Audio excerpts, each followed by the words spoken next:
Welcome to another one of our scholar interviews here at Westminster Presbyterian Church for our series, The Good, the Bad, and the Uncanny, exploring the Older Testament. And today, to talk about Isaiah, chapters 1 through 39, and maybe more, is Professor Bo Lim. Bo teaches at Seattle Pacific University, where he is a professor of Old Testament. Bo's got books on Isaiah and also Hosea, which rhymes, but they're very different prophets, aren't they? And in general knows quite a bit about prophetic literature in the Old Testament. So we're thrilled to have you with us, Bo. Thanks for agreeing to be part of this. Great to be here. Great to be here. Good. I'll start us off. As we told you, we've already spent some time in Judea of the 8th century before the Common Era, as we've worked our way through the book of 1 Kings and 2 Kings. And now with Isaiah, we're in that same time period, at least the start of Isaiah, that same time period, right? But really different kind of literature because it's not narrative. So can you talk to us a bit about fruitful ways of reading prophetic literature? That's a challenging question because these are challenging books and they're massive books. So I think one thing to just even start with the collection of the prophetic books, where you recognize that there are prophets throughout the Bible. So when we take up the prophets, they are these the prophetic writings, and I like to look at them as like 4 collections: Isaiah, Jeremiah, Ezekiel, and then the minor prophets, the book of the 12. And if you look at it that way, they're sort of equal in length, and think of them as anthologies. And so, if you pick it up and you go, okay, I'm going to read 1 through 66 through Isaiah, fantastic, good for you. But just recognize that they don't read that smoothly because they're collections. So I would actually start with small sections. It's poetry, they're massive books. And so that's just my first advice when you want to engage these books, is actually take small chunks. And the book of Isaiah is 66 chapters, but it was written over centuries. And so just acknowledge that, hey, I'm not going to get it all in one sitting. So that's just my initial advice from the get-go. Yeah. Do you want to say more about where it comes from? You mentioned it's written over centuries. Yeah. We'll talk about the theories about multiple Isaiahs, but you can probably explain that better than we can. Well, again, as anthologies, I'll take an example. Let's look at the Psalms. The Psalms are a collection. And when you read the Psalms, you can tell that there are, at a certain point, 72 says the Psalms of David have ended. And then yet you go on and read, and there's other psalms described to David. So you can see that this thing has been collected over time, and likewise, so has the book of Isaiah, and it'll actually span. Here's one way to also think about it. In light, I hear that you've been introduced to Israelite history. So the book of Isaiah will span the Assyrian, Babylonian, and Persian empires. The totality, that's several centuries. And so what you have is a book that's been added to, rearranged, so forth. But just know that it addresses huge different eras in Israelite history. Yeah. Are there themes that hold it together, or messages that hold it together? Yeah, that's a good God. question. Yeah. Obviously, God. And surprisingly enough, one theme that runs throughout every single section of the 66 books is Jerusalem, Zion. Perhaps some of you may think of Isaiah and go, oh, the servant or the suffering servant. That's a really important theme, particularly in chapters 40 and following, and it's the New Testament picks that up. You might encounter different folks, like there's some narrative actually in the book, some history that there's synoptic parallels, synoptic passages that also show up in 2 Kings. But one thing that is consistent in all the sections of the book is addressed to Jerusalem, Zion. So it's a book about a city, the fate of a city. Now, obviously, that city signifies more than just one geographical location, but it is what God is doing in and through and for the city is one theme that keeps the book together. So what is happening to that city in the context of this book? Let me actually read one verse. If I could sort of sum up the message of Isaiah, chapter 1, verse 27 and 28. Zion shall be redeemed, and I'll be reading out of the NRSV. Zion shall be redeemed by justice, and those in her who repent by righteousness. But rebels and sinners will be destroyed together, and those who forsake the Lord shall be consumed. The book of Isaiah starts off with Jerusalem in a mess. There are rebels. They're sinful. And fast forward, well, and actually, interestingly enough, that's in chapter 1. Chapter 2, you get a vision of Zion redeemed. So it's this, that's the thing, this book will, the genre of it is a vision. That's the genre of it. It's a prophetic vision. We're told that right from the get-go. So a vision, it's poetry. It doesn't necessarily read, necessarily chronologically. You get images thrown at you. You get the end of the story sometimes thrown at you at the beginning, but at the end, so the book begins with God's people, Jerusalem, God's favorite city, a hot mess, and it ends with it being redeemed. And the whole book then is the story of, okay, how are we going to get there? How do we take this city that's a hot mess and get it to the glorified, redeemed place? God's got to clean it up. Yeah. Evil's a problem. God's got to deal with evil. And how is this people who've fallen astray, how are they going to be redeemed? So say more about the hot mess. So some of it was my question too. Some of it is probably sinful behavior of people and leaders, but some of it too is there are armies that are marching in the neighborhood. Yes. And Isaiah presents himself as this as like a messenger to the king or a political advisor almost in some ways, right? Yeah. And so how does that statecraft fit in as well? Yes. So these are prophets to the nations. When you encounter Jeremiah himself is going to specifically refer to himself as a prophet to the nations. Well, a lot of the prophets are that, and I've already mentioned before, their entire history takes place within the backdrop of Neo-Assyrian, Babylonian, Persian politics. They're a hot mess because of their own doing, injustice and idolatry. But the book begins with them besieged. Chapter 1 describes them as daughter Zion. I'm reading chapter 1, verse 8. Daughter Zion is left like a booth in a vineyard, like a shelter in a cucumber field.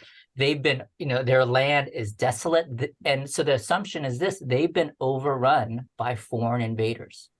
So part of their problem is there to be this glorified city that is to be a light unto the nations. But here we are, attacked, besieged, threatened, and possibly annihilated by the nations. And so this is the fate of Israel in relation to the fate of the nation. So when I say Jerusalem and Zion, it's not exclusively just God's people Israel. God's people Israel has always been chosen to be a God's elect on behalf of the nations, for the nations. And so, but the problem is this, that throughout right from the get-go and throughout their history, they're being invaded. So this is a huge dilemma And one of the stories in Isaiah is then how God is going to bring justice to the nations. So how God is both going to redeem them and to judge them. So Assyria will be judged. Babylon for its wickedness will be judged. And all of this is wrapped into this immense vision that we call the book of Isaiah. Then anticipate your question, Margaret.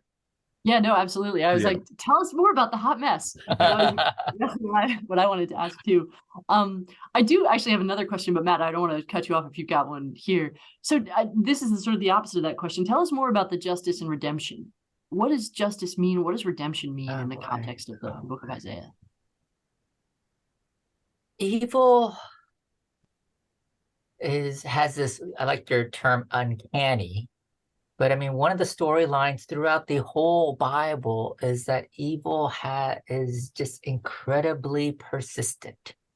It's hard to root out.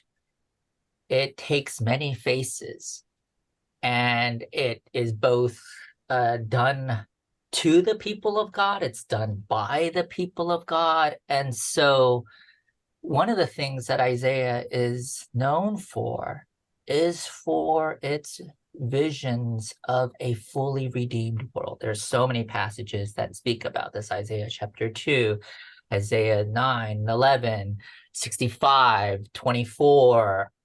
And when people think of heaven, and the New Testament writers, Matt, you could speak to this, likewise quoted Isaiah immensely. When you get to the book of Revelation, you get passages from Isaiah, and it's a glorified state. But so what does God desire? God desires to root out this evil, but it's an awfully persistent. And so I'll just say this, and this will I'm skipping ahead perhaps to our conversation on 40 and following, but 40 and following is oftentimes deemed the announcement of good news. Mm-hmm. And yet when you read that section, Israel still remains blind. Israel still remains stuff. We were like, wait a minute, I thought God came to redeem all of this. And likewise, we know this when Jesus shows up. Jesus shows up and we thought God's here to fix everything, right? But still, evil persists, wickedness persists. And so all to say this, that Isaiah teaches us that these evil and injustice and so forth will come in many forms. God is going to finally defeat it, but not until the end of days. It's gonna be around. But this is the message though. God's finally gonna have to do it. Yeah. God's self. Well, because so much of I was going to say the advice, I don't know if it's advice that Isaiah gives, the instruction Isaiah gives appears to be just trust in the Lord. I mean, it goes in front of kings and says, don't make these military alliances, just trust in the Lord, which most people would say is not a serious opinion when it comes to armies and governments, right? So is Isaiah meant to sound a little bit bizarre or strange when he says that? It is true. I mean, so you'll get the two narrative sections. So you mentioned, Matt, that Isaiah is a prophet who advises the king. And here it's interesting too that most often, I think perhaps maybe not the case, but when people think of prophets, they think of maybe two things: people who sort of predict the future, and then the other one is those who speak truth to power, right? And interestingly enough, you'll definitely find. I'll say actually, you don't find the first very much in the Bible, actually, or at least in the prophetic literature. But you'll find a lot of the second type, those who speak truth to power. Amos is classic. Jeremiah is classic, who challenged the king, who challenged the president. Interestingly, Isaiah, though, is trying to support the king. And if anything, the kings are not taking their advice. And so in Isaiah 7, we have the story of Ahaz. And then later on in 36 through 37 with Hezekiah. And yes, in both cases, it's trust in the Lord, trust in God's deliverance of Zion. And boy, those are that God will protect you from the Assyrians that are invading. And here we do, and well, I'll say, if you know the stories, God has this sort of miraculous deliverance well, let me back up a little bit. Ahaz doesn't heed the advice. So that's chapter 7. But Hezekiah is deemed one of the most righteous kings in the Bible. He does heed the advice, and God does lead him and preserve Jerusalem. And it is interesting to know this happened in 701. We know we have records from Assyrian records on this. This happens in 701. Jerusalem amazingly survives for another 130 years or so. You know, exactly how, I think that's up to debate. But to answer your question, Matt, there are lessons that, and this is because of this. So I just say it's because of God's specific promise that God made to King David. This is what you read about in 2 Samuel 7, that God is going to protect this king and God is going to protect the city. So yes, I would say those are the lessons that we are to learn, at least in those texts, about trust and belief.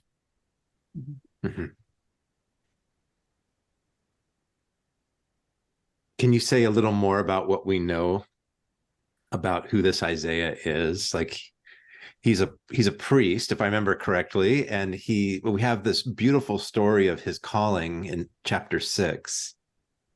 Yeah, and it's interesting that his calling. So one thing about prophets, and so this maybe goes back a little bit to your question about how do we read them. You see some common themes. It's pretty common for the books to have a call narrative, because one of the things that the prophets are challenged with are false prophets. So how do you know you're legitimate? Right. And so one of the ways is to be able to describe, I've been called by God, and I have a heavenly calling. That's what's key, a heavenly calling. So Isaiah has a call story, and it's literally he is in some sense perhaps transported into the heavens and called by God. So we have the story of him, and this is really important because oftentimes prophets do carry bad news, so we have that narrative story. We have a couple of narratives, the ones I mentioned, but admittedly, you don't get a lot about him. The book of Jeremiah, you get a lot of Jeremiah's life. And so he obviously is what we refer to as an 8th century prophet. This is at a time where 2 kingdoms existed. He was a prophet in the south. And he did some kind of uncanny things. And I think in chapter 20, he's told, this is walk around 3 years naked. Imagine that, right? And you get, this is pretty common again with the prophets. They're told to do some wild and crazy things. And if you wonder like why, I think to some degree, well, it's they're oftentimes a sort of living parable. Hosea is another classic example. Go marry this woman who's promiscuous and have children of promiscuity through her. That will catch people's attention. This is pre-billboards and pre-TikTok, and so what in the world is Isaiah? Who's that naked guy? And it will be an opportunity to John the Baptist was like that too. Did some an opportunity to stir things up, and so we read of him again. Advising kings. We read of him, interestingly enough, he says at one point, go write this down among my disciples. So we seem to have this sort of prophetic group that followed him, and we think perhaps some of the books, some of the material in Isaiah was written by his followers. So that's very possible. But again, I'll say this: we actually don't know that much about him. Yeah. Can you tell us a little bit more about poetry as a genre? You know, what's happening here? What are ways or strategies for digging into this book and absorbing it? This is kind of our first encounter with poetry. We've had some sections in, you know, we had the song of Moses, the song of Miriam. There's poetry interspersed throughout, but this is where we're really in it. So what's unique about poetry, and why poetry as the form for prophecy? What are your thoughts on that's actually a great question. So really important observation. And it is interesting, Bishop Loth, who was one among them, this is 18th century, was one of the folks to sort of introduce reading the Bible as poetry. I mean, he remarked, this is some of the most beautiful poetry that you'll find, that is Isaiah. I mean, you'll find it in Psalms and so forth. It's not unique to, and you've already encountered in some short sections or in other scriptures, but this is, he mentioned, this is the most beautiful poetry in all the Hebrew Bible. And so you're absolutely right. The majority of it comes in poetry. I'd say, you know, why poetry? I think it does go to some degree of sort of what I mentioned about the prophets and the prophetic figures. They, you know, you have, you know, who are people even in our day who cause us to see things differently. They're artists, they're musicians, they're poets, right? How do you speak to the imagination, right? How do you have people understand that which has not happened yet? How do you convince people who are unwilling to believe in the horrific? How do you communicate to people of a redemption that, and this is another element of this, how do you speak to the heart? How do you heal the heart? How do you speak to people who have experienced trauma? I mean, you know, this is a world of art. Right? This is a world of art. And so this is written art. They're walking around 3 years. It's performance art. That's what it is, actually. So if you think of those wild acts, it's John the Baptist, that was performance art. He did that very intentionally, wearing a camel's hair and that kind of stuff, leather belt. He was dressing the part as Elijah. So this is why it's poetry. This is why it's poetry. And one needs to slow down, read small sections, read it over and over again. Like Proverbs and some Psalms, like Psalm chapter 1, there might be like parallelism going on. You want to read one line that sort of develops the line before. There's going to be a lot of metaphor, simile. Isaiah doesn't have acrostic. Lamentation has acrostic, where all the first lines begin with the same letter. But these are some of the various elements that show up in Hebrew poetry. And I would read various translations. Sometimes there are word plays that are taking place. That's something very difficult to translate, but sometimes some translations pick them up. I think of the New Jerusalem JPS translation of there's a word play in chapter 5 verse 7. For the vineyard of the Lord of hosts is the house of Israel, and the people of Judah are his pleasant planted. He expected justice but he saw bloodshed, righteousness, but he heard a cry. And there's our word plays going on with the words for justice and righteousness and bloodshed, and righteousness is tzedakah, bloodshed is or a cry is sa'aka. These are and some of the translations kind of pick up on some of these things better than others. And so yeah, it's in some regards it's no different than reading English poetry, I would say, except you may not know some of those, Hebrew linguistic elements. So those are my general advice. And open up your mind, because it is to speak to our imaginations. Excellent. I think we have time for one more question, and then we'll have you back for the second part of the book. But Margaret, do you want to ask it, or do you want me to ask one? Oh, go for it, Matt. Well, I'm just curious. So we're going up to roughly chapter 39. How does this part of Isaiah set us up for land loss and exile? Is the prophet, I told you so? Is the prophet consoling people? I mean, how does this help us anticipate or help us interpret that experience of exile into Babylon? So I mentioned, perhaps chapter 1, verse 27 to 28 kind of gives you a summary of the book.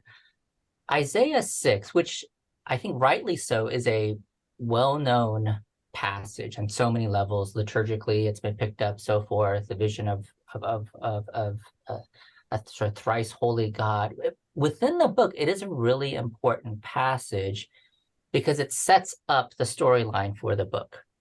And there, Isaiah gets a vision from God, and he's told to go. And it is a fascinating calling. It's ironically, sometimes Isaiah 6 is the passage for the installation of missionaries and pastors and so forth, but which I guess it works. But listen to what his commission is.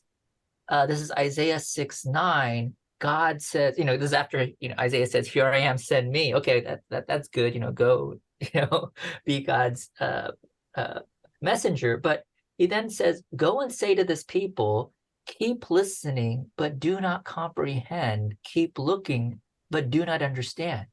Make the mind of this people dull, stop their ears and shut their eyes, so that they may not look with their eyes and listen with their ears and comprehend with their minds and turn and be healed." What?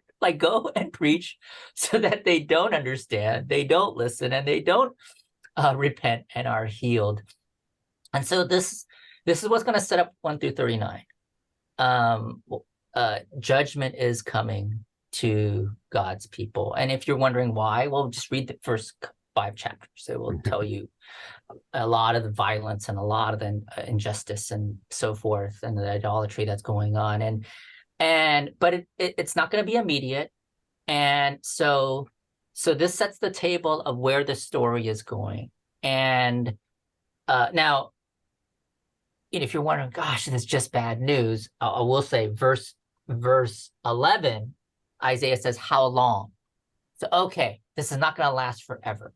Okay, so he gives you a clue right from the get-go, though. Okay, but what he says, he goes on, he says, "But even a 10th part remain in it, it will be burned again." So the Israel is going to be reduced to a stump. We know this where the story goes. Israel is not going to be annihilated, but it's going to be reduced to a stump, to a remnant. And so the first 39 chapters is leading that way, and it takes place during the overall of the Assyrian crisis, when in the 8th century, when the Assyrian is a major threat. And by chapter now, and toward the end of this section, there will be this great deliverance from Isaiah. But then in chapter 39, we're told that the Babylonians are going to come, right? So at 39 does end with giving us where the story is going. And sure enough, 586, the Babylonians do come and destroy Jerusalem. So by the end of 39, we're keyed in by the narrator to let us know that this land will be conquered, Jerusalem will be defeated, and the people will be taken off into exile and sort of left kind of hanging at that point. Well, this is a great cliffhanger for the second interview that we'll do on the rest of the book. But yeah, more Margaret, you want to say? Yeah, I know where we're going to start next time. Exactly. Yeah. Exactly. Thank you, Bo. This was a great conversation. It's been really fun.